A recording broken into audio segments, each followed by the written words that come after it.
मुंशी प्रेमचंद की एक कहानी है पूस की रात। और यकीन मानिए ये कहानी दिल को ना झकझोर कर रख देती है। ये सिर्फ किसी गरीब किसान की दास्तां नहीं है, बल्कि एक ऐसे इंसान की कहानी है जो एक नामुमकिन चुनाव और बेरहम हकीकत के बीच फंस गया है। तो चलिए इस सर्द रात की परतों को एक एक करके खोलते हैं। कहानी की शुरुआत ही होती है हल्कू के इन शब्दों से, दे दे गला तो छूटे। सुनने में तो लगता है कि वो अपनी पत्नी मुन्नी से अपनी बची कुची जमा पूंजी मांग रहा है, लेकिन असल में ये सिर्फ पैसों की गुहार नहीं है। ये तो जैसे अपनी घुटन से आज़ादी की भीख है। और ये एक लाइन हमें सीधा कहानी के दिल में ले जाती है। तो कहानी का जो पूरा संघर्ष है वो इसी एक दुविधा के आसपास घूमता है। मामला है सिर्फ 3 रुपयों का। वो 3 रुपए जो हल्कू ने पाई पाई करके जोड़े थे ताकि एक कंबल खरीद सके और आने वाली सर्द रातों से खुद को बचा सके। लेकिन अब उन्हीं पैसों पर एक बड़ी और फौरी जरूरत आन पड़ी है। अब देखिए हल्कू की मुश्किल क्या है। दरवाजे पर साहूकार सहना खड़ा है अपना कर्ज मांगने।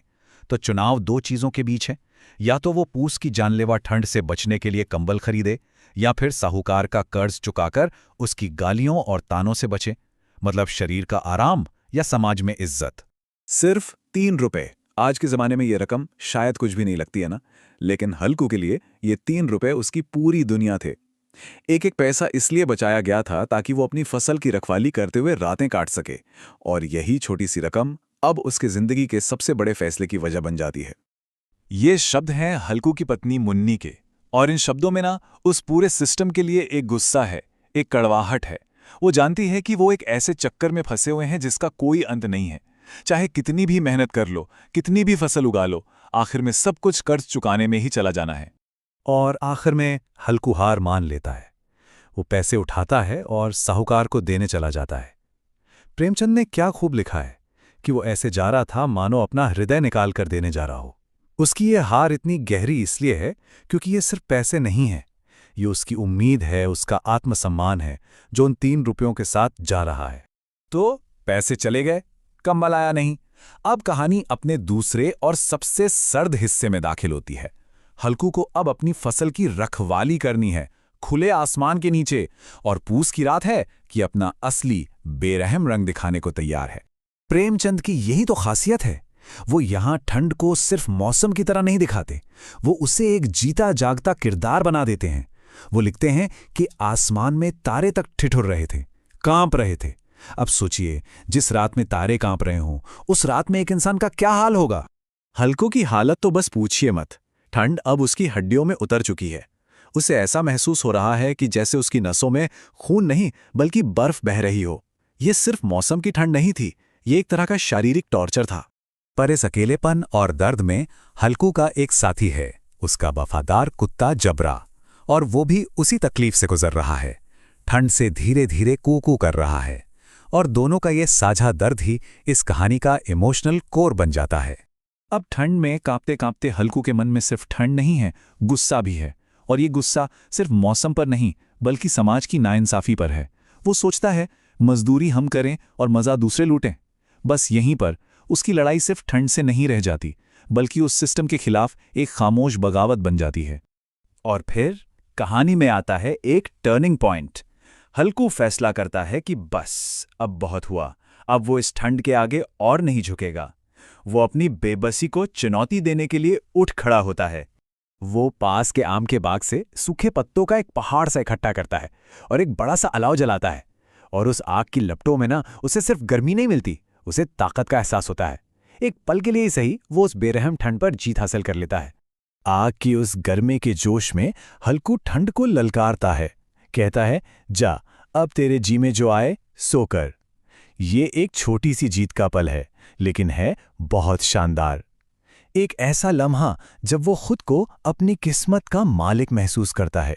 लेकिन जैसा कि होता है, इस जीत की एक कीमत चुकानी थी, और वो कीमत बहुत बड़ी होने वाली थी।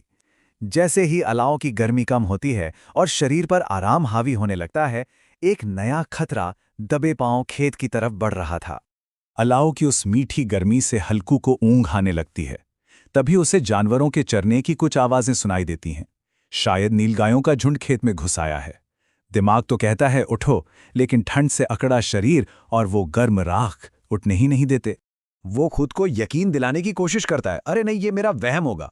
असल में वो आराम उसे इतना प्यारा लग रहा था कि वो अपनी जिम्मेदारी से मुंह मोड़ना चाहता था। एक तरफ थी ड्यूटी और दूसरी तरफ था कंफर्ट। वो बीच में फंस गया था। उसका कुत्ता जबरा भौंक भौंक कर उसे चेतावनी देता रहा, लेकिन हल्कू नहीं उठा। प्रेमचंद लिखते हैं कि उस गरम राख के सुख ने, उस आलस ने उसे रस्सियों की तरह चारों तरफ से जकड़ लिया था, और उस रात हल्कू ने अपनी जिम्मेदारी के ऊपर आराम को चुना। और अब हम आते हैं कहानी के सबसे चौंकाने वाले, सबसे विरोधाभासी अंत पर।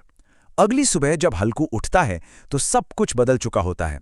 लेकिन सवाल यह है कि ये जो हुआ, ये हार है या जीत? सुबह का सूरज रात की पूरी तबाही को सामने ले आता है। मुन्नी उसके सिर पर खड़ी है, चेहरे पर दुख और गुस्सा है। पूरा का पूरा खेत रौंदा जा चुका था। उनकी साल भर की मेहनत एक ही रात में मिट्टी में मिल चुकी थी। और यही कहानी का पूरा सार छिपा है। जहां एक तरफ मुन्नी भविष्य की चिंता में डूबी है, वहीं दूसरी तरफ हल्कू के चेहरे पर एक अजीब सी शांति है, एक खुशी है। मुन्नी कहती है, अब मजदूरी करके पेट पालना पड़ेगा, तो हल्कू जवाब देता है, कम से कम रात को ठंड में यहां सोना तो नहीं पड़ेगा। हल्कू का ये आखिरी वाक्य उसकी खुशी की वजह बताता है।